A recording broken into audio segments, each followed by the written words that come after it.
Hello, and thank you for tuning in to the Flatirons Syndicate Motorsports Podcast. This show is brought to you by Flatirons Tuning, your source for any aftermarket or OEM Subaru parts. Be sure to check out our store at flatironstuning.com and stay tuned with Flatirons Tuning. All right, welcome back, everybody, to Flatirons Tuning. We're here. We've got some special guests. We've got Harvey in the shop from the Boostcreep, and we've got Zek from In Boost Performance, which is also in the same family or same building as the Boostcreep. And I brought you guys in because, Zek, you came by the other week and you told me about an engine build you've just done in your car. And what's interesting is you had a build pre-Greenspeed and a build post-Greenspeed. And there's some similarities and some differences, and it was really interesting. And Harvey, when the Greenspeed update came through, we actually had a podcast talking about what this meant at the time of. And that, at this point, it's probably, what, a year and a half later? Oh, at least, yeah. From Greenspeed. So now there's been a lot of time for tuners like yourself to catch up. Cobb has come out with new options, like flex fuel is now becoming available again, whereas it wasn't an option post Greenspeed. And like overall, at the time Greenspeed came out, there was a lot of thought that, well, this is definitely a game changer. Things are probably not going to be anywhere near like what they were if we wanted to try and make power on the cars like we used to. But now that time has gone on, well, now we've maybe found that it's not quite as glum as it initially appeared, and that there's some other options and maybe some new options to making power. And that's, Zach, where your build comes into it. So we definitely want to talk about that. But maybe just as a beginning, Harvey, now, as a present day, how do you see the Greenspeed update as far as what you can do as a tuner? How limiting actually did it end up being? Like, was it really that much of a change or not so much? Oh, I think it wasn't as big a change as people thought it would be as far as power output. Financially, it's a fairly big hit. I still get people phoning in and saying, "Oh, I don't want to add back on my emissions equipment if I can help it, but my engine's hurt and I need to do something, and I have a new turbo, so I need to do something." So some of these people are still reluctant financially to get in line with this and to reinstate all the legal things that they need to make their car a good car. Not, I wouldn't say a good car, but a car you can register, a car that's clean, a car that's modern, and a car that you can register and sell. And I think that's a big one. So the pushback has been big enough that some people will sell their cars. They'll say, "Oh, I don't want to play like this. I can go get a Tesla Model 3 performance and have better performance." And so I'm happy for them because they're being even theoretically more green. Depends on, still, let's argue about like mining and stuff. But they can be very green in doing that. And then I end up getting these guys who are new to the Subaru game who are like, "Man, I got this, great STI on a deal because the owner couldn't get it through emissions, so I only paid $10,000 for it. And that leaves me with a budget of $20,000 to put on emissions equipment and get it on the dyno." Hold on, let's see what we got going on here because what do you actually have to register this car, because then now you're facing the same problems but the previous owner did. But the previous owner gives it up for a song. The new guy brings it in, and I've seen these cars before, so I already know if they're like, "Oh, this one liked to make power," or "This one was like reluctant or had something weird with it." But we can go forward from there with these cars and get them through emissions, get them registered, everything, and do it in a way that I feel great about, and I feel can sleep better at night. I mean, I am a survivor of carbon monoxide poisoning and going blind in the dyno cell and being in a decompression chamber and all of that fun stuff. So I do believe that I like emissions and I like clean air and I like breathing it, and so does your car. Your car loves clean air. It's not a mystery that oxygen is awesome. Right, for sure. Well, and so, I mean, I guess just to summarize here, the biggest difference now compared to then, especially if you're watching this and you've got a car that was tuned pre-Greenspeed, and now you're looking at, you have to do a build, you have to change out your turbo, you have to make a change. A lot of these deletes, they were very commonplace. Now you don't have the access to tune, so if you're going to redo the build, go back in, you've got to put these systems back on. But I think the primary ones, the most important ones are the TGVs. Yes. and if the car came with its secondary air injection. Those are the big ones. Yes, yeah. And I'll say I've never seen a big difference with the TGVs, and the air pump only ever works on startup to help to basically be like the up pipe catalyst or something that pumps extra oxygen in to continue combustion, light off the catalytic converter, and get that working correctly. Yeah. So the air pump was never hurting anything. I will say that there's no rhyme or reason from what I can tell as to what ECU is going to go into the limp mode either, but guys who come in with no TGVs and they tell me, oh, I'll live with a check engine light if you calibrate it, and I'm like, I can't do that really, because it will pull out 5 degrees of timing, and the NOx sensing system is obviously compromised at that point. So nobody with a brand new engine wants to drive around with a car that's constantly saying it's pulling out 5 degrees the second you touch boost. Like literally you hit 0 psi and it says -5, and I have no idea if the NOx sensor is even working at that point, because it's just like masked by this limp mode of not running TGVs. One of the funny things with the TGVs is it's not one code. Like you drive a car and it has a check engine light, and you figure, oh, well, that's a check engine light. But I remember that, like with the TGVs, like it was a slew of. Oh, there's like 12 or 13, I think. Yeah. It depends on the year, but yeah, there's a lot of codes that pop up if you delete the whole system. So it stands to reason. Like if you're throwing that many faults over that many circuits in these, you only get the one light. Sure. If there's actually that many faults, like. It certainly could. It's interesting. That's the only group of fault codes that I think I see that sort of behavior on the NOx sensor. However, if you have SI drive on, say, an STI, and you have any code at all, everyone knows your cruise control system stops working. And there are other sort of limpy modes. I see when you have camshaft codes, that's not an emissions code necessarily, but the car will put the cams to 0 and stop trying to control them, which will affect performance greatly. So different codes have different effects as far as different limp modes, but the happiest car is one with none of the codes turned on. For sure, because then if something goes wrong, then you would know it, versus a permanently on code. If there's a new code, again, you only get one light. Sure, so if the light is on, like you could have a whole treasure trove of codes back there, or not at all. I do want to say one thing I didn't finish saying is that we don't see a big performance difference even through the stock catalytic converter on several cars. We've been able to make the same power through that, and I know a lot of cars it was common for people to remove those, but now the factory catalytic converters are working great for power. Make good power. Yeah. Well, Zek, that kind of brings us to you. So maybe just explain, give us the background of the situation where you found yourself, kind of like what we talked about at the beginning, in a situation where, well, now you've got to go in, you got to do a build, get the car back up to speed, and now you're having to bring some of these systems back in.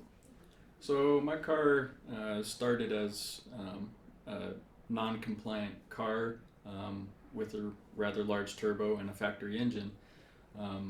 Harvey tuned that on flex fuel, and it lasted for about 1.5 years. Was a lot of fun until the day where it just decided to spin a bearing on my way home from the dog park. So before, like, how much power are we talking here, and what turbo? So the turbo was a Turbodynamics MDX 555 450. Okay. It made 460 wheel horsepower and 460 wheel torque. Okay. And I'll say this to the public because it sounds like that's such a short life. We don't tune cars on stock engines above 400 horsepower. And he works for me, so he decided that we would do that and see what happens, and we knew what would happen. Full responsibility. So the bearings won't suspend that much power somehow for some reason. I don't know the real reason, but impressive that it lasted 1.5 years. At that power level. Yeah, and Good tuner.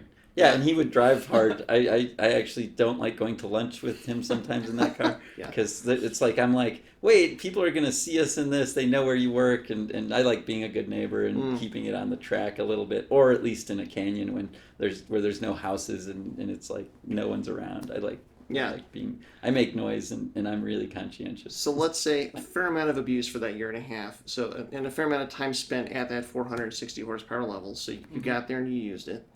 But then now you were put in a situation where now you have to go into the car, and this is post-Greenspeed. Yes. Right. So the car spun a bearing, I think, middle or towards the beginning of this year, and I didn't have necessarily the money at first to start the build, and I approached my bank, refinanced the car, and the money that I got from that, the bank gave me a condition basically saying that the car can no longer be registered where it was, and that it has to be registered in the county that you reside. So that added more cost to the build that I wasn't expecting or anticipating at first. Yeah.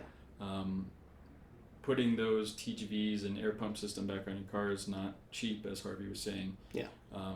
But it is the right thing to do, and if you want to have a car that is future progressive, progressible, you have to put those parts back on the car. And 460 was a lot of power and it was a lot of fun, but when you go to a forged engine, you're going to want more. Mm-hmm. So that means you have to put that equipment back on. Your car has to be compliant, and then you can make the same power again. And this has been the concern and the challenge with Greenspeed, is because Harvey, if you to do your job as a tuner, you have a certain access. Yeah. And then the question is, okay, well, with the access that the tuners now have, can they get the car running properly without any check engine lights with certain other pieces of equipment on the car? So maybe Zach, talk through. We know that you had to put the secondary injection back on and the TGVs back on. What did you carry over from the first build into the new build? So what carried over was mostly the fuel system and the turbo, same turbo. So same turbo, same injectors. Same intercooler. Okay. Same manifold. What about the heads? Are they the same? The heads were changed. It went to GSC Stage 1 cams. Okay. With the GSC springs and retainers. I did do Inconel exhaust valves and stainless steel intake valves. Those aren't really something that's necessarily required for standard size. Standard size. Okay, so no size difference between the valves, just no porting material. either. Just really, arguably a smoother valve. GSC, so it's a smoother valve. Yeah, so realistically, stock cams versus Stage 1 cams would be the biggest difference there, because it's the same turbo, same injectors, so same fueling capability. What were your expectations?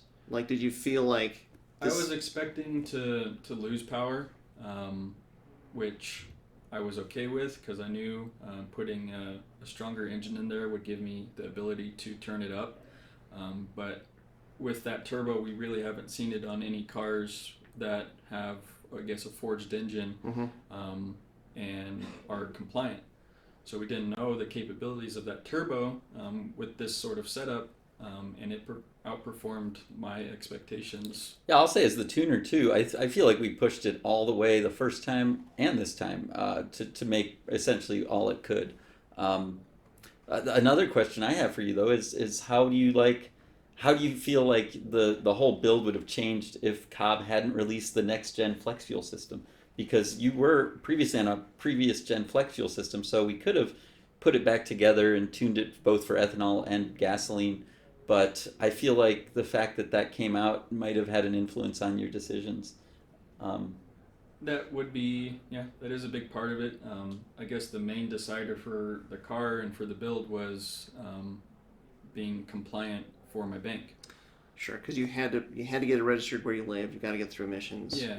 And also the main decider was wanting to be able to continue to modify, continue to grow the car into different, 500 plus horsepower. And that was the main turn right there. Yeah. Was wanting to grow, wanting to do more, and then also basically being forced to in a way that you want to keep your car, so you make it compliant. Yeah.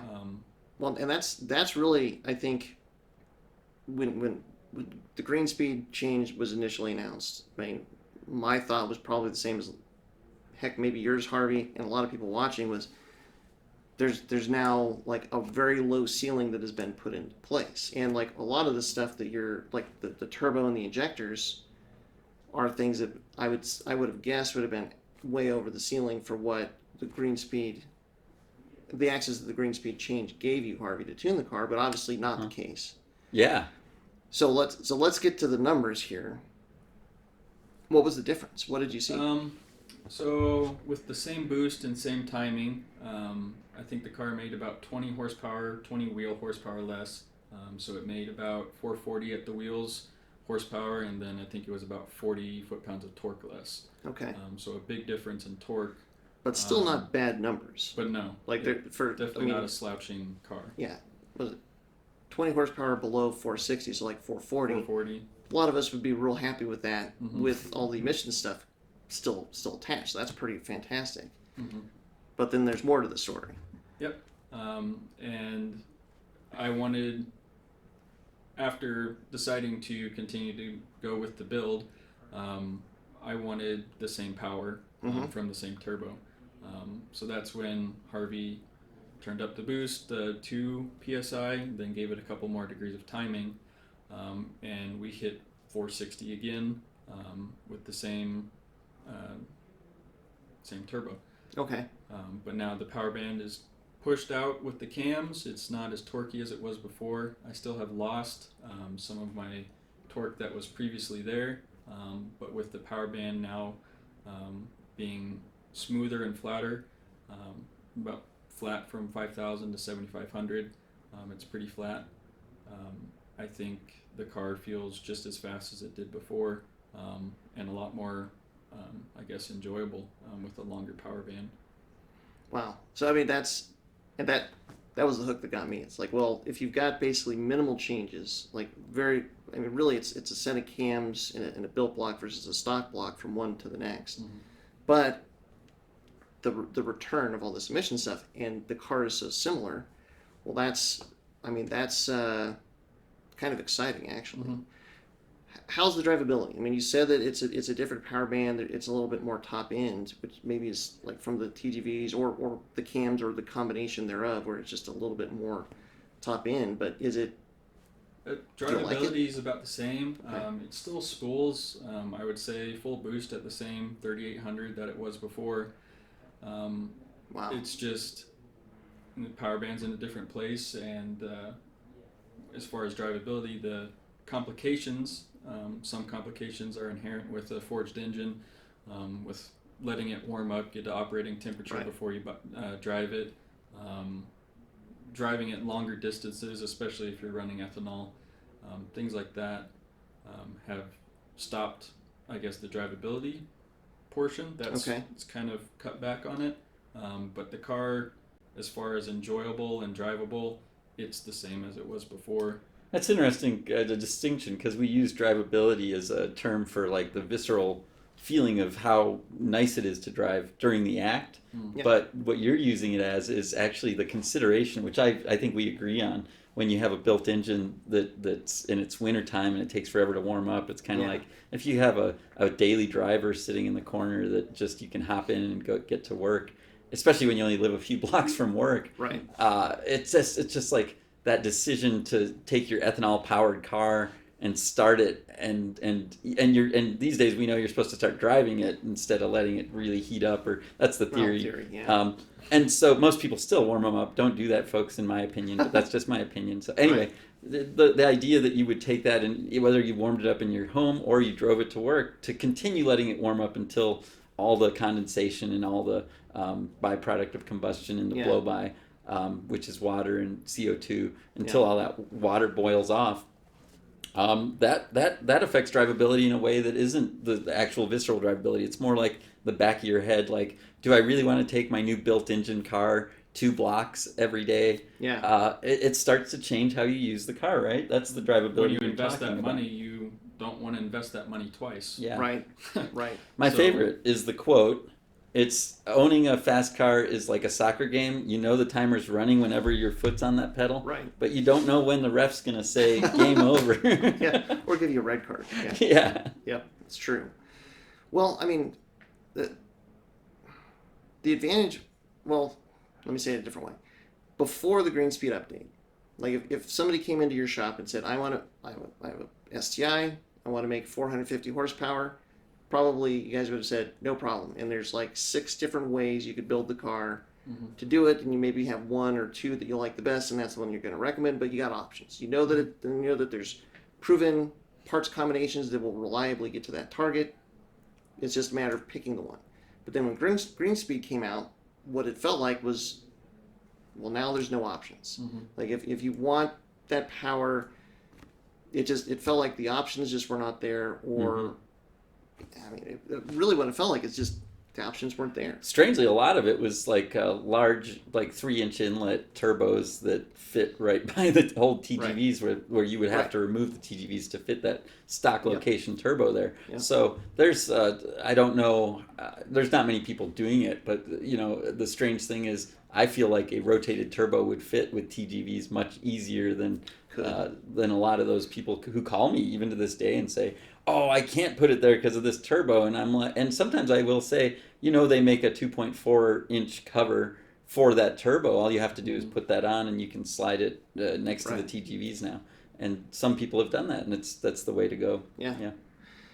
Now knowing what you know and having gone through what you have, like if somebody came in and said, I want to build an STI and I want to make in the current environment, and I want to make, say, 450 horsepower.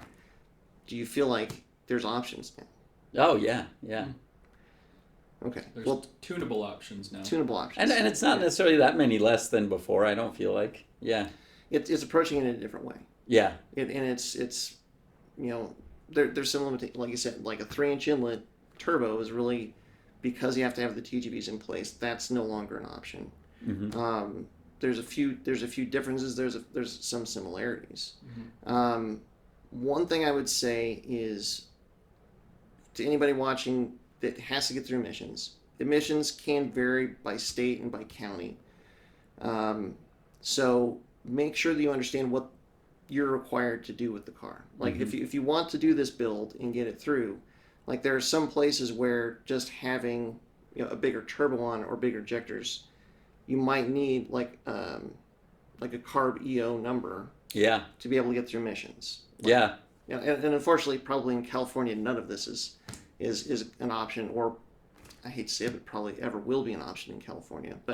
But even now that there's more and more states that are, although I would think you could put a CARB E.O, if you built it all with CARB E.O parts and use the off the shelf map that's the kicker is they'd all have to have CARB E.Os, and the tune would also have to have a CARB E.O in California.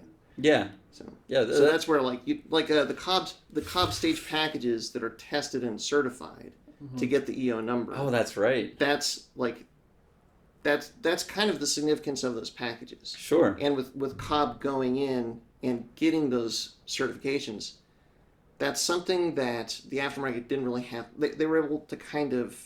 It's interesting because they've done it even with almost everything except the turbo on it, and they have the 20G with the CARB E.O on it. So they could just make a map for that and take it through testing with the 1050s that they already have the CARB E.O, and make a new CARB E.O map for 20G plus all that stuff if they wanted to. I would bet you that the issue is, and I don't know, I'm not an authority on this, but from talking to people, I believe they have to test each model year of car in each configuration. So like say they wanted to come out with a 20G, like a 20G Stage 2 Plus CARB E.O tune or package for just the 15 to 21 SCIs, they'd have to test each year of cars, so 15, 16, 17, and each one of those is a fairly expensive test. Sure. And it's, I'm sure that part of their calculus is, because they're doing the testing, the packages have gotten more expensive. And because the packages have gotten more expensive, and it's like they're still trying to figure out what we as the customers want, and we as the customers are trying to figure out what we want. So like that would be a big investment to go to that next stage, next step, to come out with that. I hope maybe in the long term either testing gets cheaper so that they could come out with more of those kits. Or I believe they have. I've heard from someone that works at Cobb, and I can't remember who it was or if it's really true, but I've heard that they can test the family of cars as long as it's pretty much unchanged for a couple of years. And that's fairly new too. So that also would allow for this to happen a little bit easier. Well, and to a certain extent, because the aftermarket never really got involved with getting certifications to this level for the most part, except for some of the companies that were like really focused on the California market. I'm thinking here, like there's a lot of supercharger kits that got CARB E.Os. Yeah. And I think because that California was such a big market. But I think the aftermarket is now looking back to, or having to kind of decide, like, well, is it worth us building this kit and getting these certifications so that we can now sell this kit with an E.O. number? Yeah. And Cobb is really the first one in, at least in the Subaru group of manufacturers to do it. But maybe others will follow suit. Yeah, I think it's a huge step, and it's also a huge step for us as installers and tuners, because now we have a thing where if we did get a visit, say, from a task force, they would see that all we do is legit CARB E.O. stuff, and they, as long as we're playing by the rules, they, in theory, they won't be or they hopefully won't be upset at all by the fact that these modifying shops are now really focused as much on emissions and keeping things legal as we are on performance. And so it's kind of interesting. I mean, this is probably one of the only podcasts of a performance Subaru shop that exists in Boulder, Colorado, where everybody is an environmental green nut, and there's so many Teslas outside on the streets of Boulder these days that it's amazing. And I think it's kind of something that we look at more than other shops that are still angry, upset people who are saying that they can do whatever they want because it's their car and they paid for it. So we care about the environment. We care about being able to stay open. We want to be able to have feed our children and grow our lives and grow our businesses, and do it in a way that doesn't impact other people negatively, including environmental impacts. Well, and we want to give our customers the options.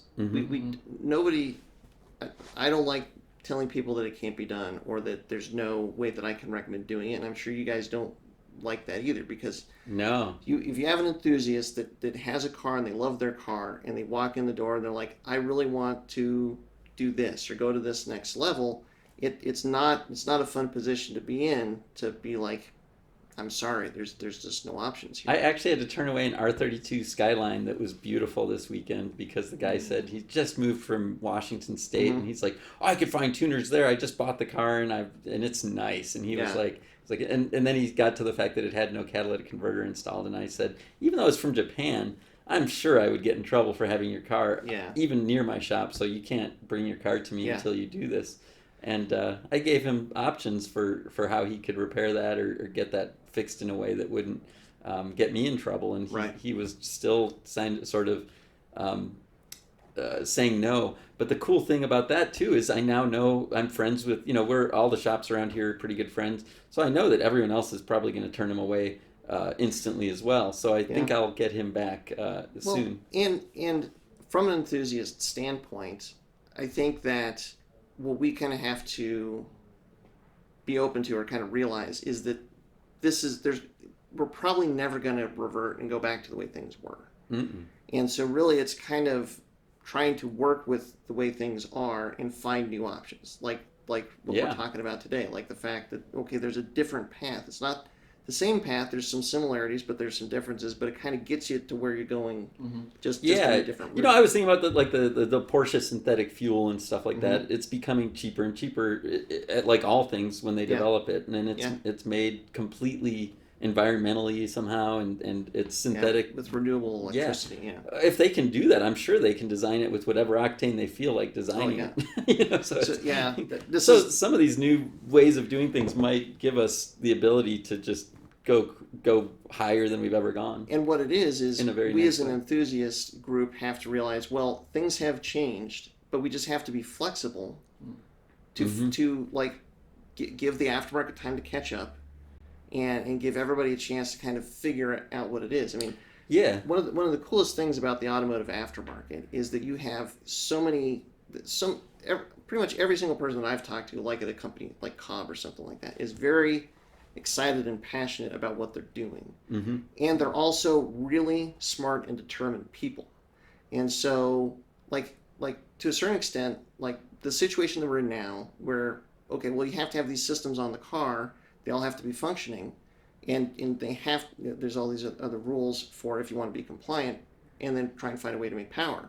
And these guys would go, like what Cobb is doing, they're like, okay, yeah, we're gonna take on that challenge. We're gonna figure it out. And the interesting thing is, you say that it's time for the aftermarket to catch up, but in this case, the aftermarket took the first move, and now it's time for the consumers and the tuners to catch up.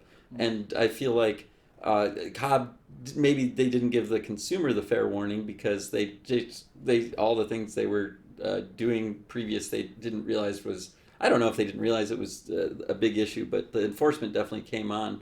Of the whole scene. Kind of came out of nowhere. Yeah, and so, but we had heard rumblings of this as tuners for years, and we had heard, hey, you should stop doing anything that's illegal because you're going to get in trouble. And a lot of us were already preparing our customers for it. Yeah. And a lot of those customers are very, I mean, I remember a customer with an FA20 that was just so involved with emissions. Yeah. Because his car ran very clean, but it was modified, and he was really trying to help the local ethanol group, that's the farmers and growers, the E85 Colorado Commission, and some of the people in the E85 group are environmentalists, and they are involved in the Air Care, or not Air Care Colorado, but the Colorado board that oversees emissions. And so we were really trying to pull for showing these folks how clean ethanol can be, and it never went anywhere. I think that's like the enthusiast space. We're starting to make the shift,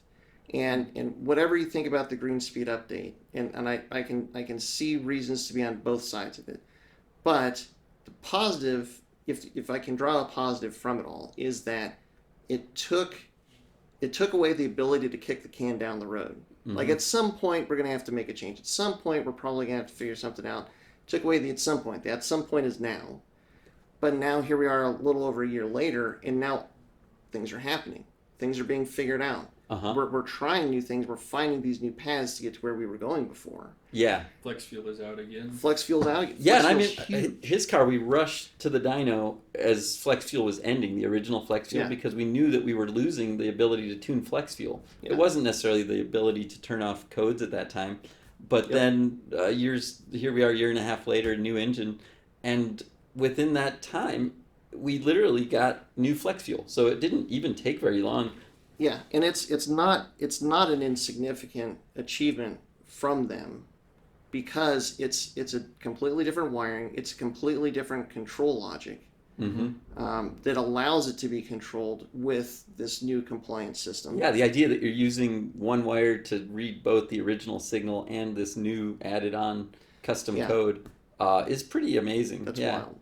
All on the CAN bus, but like what we're starting to realize you can do with the CAN bus is pretty. Actually, cool. they didn't end up doing it through CAN bus. They didn't. No, they ended up somehow switching the signal back and forth, looking at one and then looking at the other. But I thought it was all going to be CAN bus based. Oh, okay. Turns out it wasn't. So therefore, they're actually planning.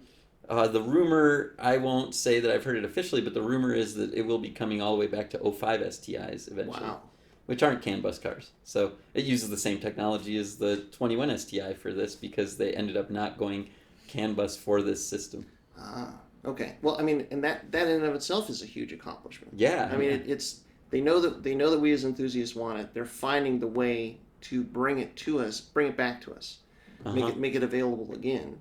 I mean, that's a big deal. Yeah. And hopefully that deeper understanding that they've got with how to make these systems work, hopefully that opens other doors down the road. And to know that not only have they made it work without CAN bus, but they have a system in the GTR that works off of CAN bus to make the same thing work, and that system could be adapted to like the FA engines and things like that, or not.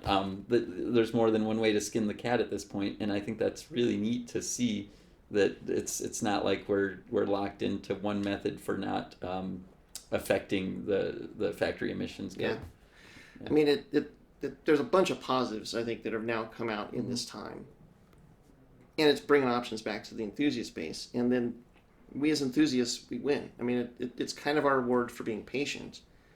And I mean, my last hope is that, kind of like what you alluded to with E85 and E85 fuels, is that some places, some of these governing bodies will be more open to the benefits of E85. Because from an emissions standpoint, it really does burn a lot cleaner. Yeah. It's just it's like the I don't know, the rules, the laws that certify alternate fuels for vehicles just are not.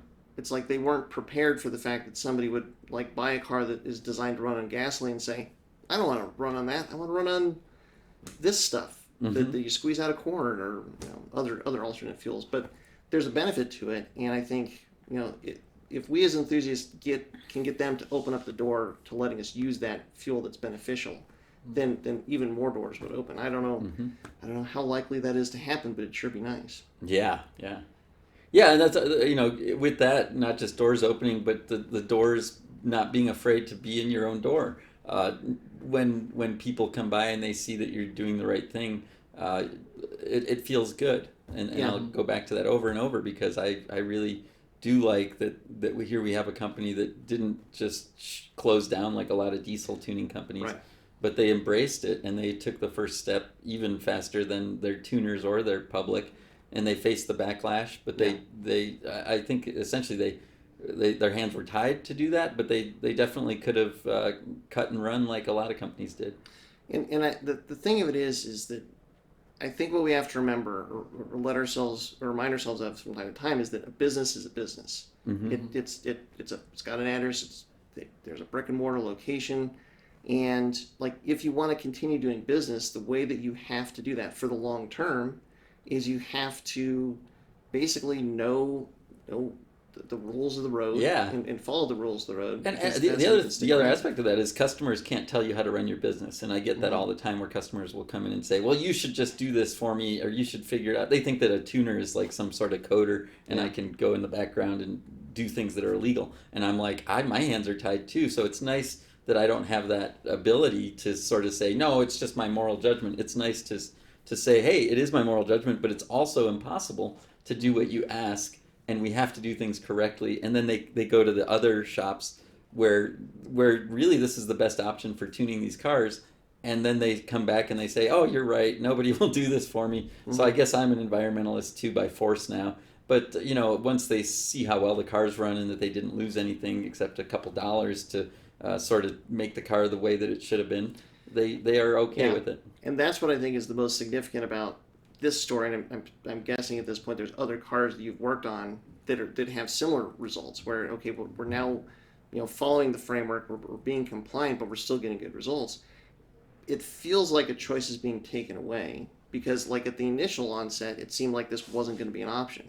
But now that we're finding other paths to it, well, it's bringing the option back. So it's bringing the choice back. Sure. So that it's just like, maybe the cost is a little bit different, maybe the approach is different, but the end point is going to be very similar, if not the same. So all the choices back. And I think dyno numbers are one thing, but track results are another. And we have several customers that Time Attack. I'm looking at Ryland right now. Ryland, I'm looking at you. He's a very avid track guy, and he's had this everybody's favorite RS that's a 207 swap that's been running on my tune for years and years. But he finally got to buy a brand new STI maybe a year or two ago. And he's had us tune it and everything on ethanol. It doesn't have flex yet, but it will. But on the stock downpipe and everything, making 320 at the wheels, which is what I made with everybody's car that was modified in ways that were not legal before Greenspeed. So he's still making the exact same power, not really pushing any more boost on that one, because really the stock cats will flow tons of power, and he's tracking it and getting better results than ever. So competitive results with other cars that are pre-Greenspeed cars that have the same turbo, have the same fuel. So we can see that there's no loss in true real-world performance. My worry for that was that the back pressure would cause things like exhaust valves to melt or whatever, running a lot of boost through factory exhaust. And so what I think is that the back pressure issue that I thought would happen didn't materialize even on track cars. So I'm very happy to say that. Of course, it's only a few cars so far, but typically, I'm sure there will be a lower ceiling with a factory downpipe than an aftermarket one. Yeah. But, go ahead. Ethanol will help with keeping things cooler, too. That's true. Factory downpipe, ethanol, and exhaust valves may not have happened with a gas tune. Yeah, that's true. as we're winding down here, the other question I have for you guys is about the newer cars. Because like the new 2.4 liter WRX, that only came out post-Greenspeed. So we've only known one set of options with that car. But do these kind of discoveries give you even more, I don't know, hope and excitement about what the potential could be with that new platform? Only in the sense that now I can tell people that their factory stuff is going to flow very well. Yeah. And I would assume that the modern exhaust components are not restrictive. I mean, we see that cars like Corvettes can make 700 from the factory through these factory components. So I don't think it's much different for Subarus. I think you can push a lot more power through the current components. Well, and on the new WRX, I mean, that's kind of, I mean, when you got your first one on the dyno and we saw what the numbers were, I mean, it seems like things have changed. That is a whole nother...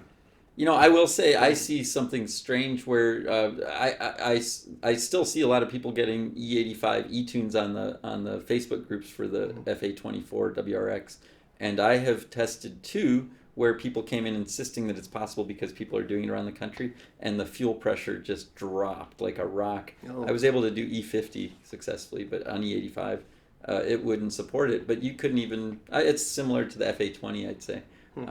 So yeah, that's just a weird aside. Yeah. What do you think, Zek? Do you think that this brings more potential to that new power plant, or? I think there's a larger future for newer cars than there is maybe for the older cars. Some manufacturers might focus more on the newer products, because that's what's new, that's what people want, people look up to. But the WRX, from the dyno numbers that I've seen, the new FA24 is making considerably more power than even a stock STI 15 to 21 did factory. So the power is going up, and that's a trend that I personally like. Yeah, and the technology. I mean, they definitely figured something out with that FA24. Yeah, the red line's going down, but the spool up is going down too. Yeah, to low RPM, so it's nice. Yeah. Yeah. Well, very cool. Well, as we're winding down here, any closing thoughts or anything else you think is worth mentioning on the topic? I think they should make a FA24 Wilderness Edition WRX. Oh yeah. With a ZF 8-speed. Yeah, they need to get.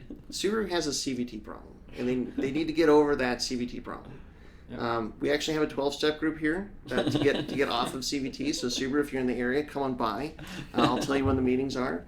They need to figure out like an 8-speed automatic and put it in everything, because I think the CVT is just.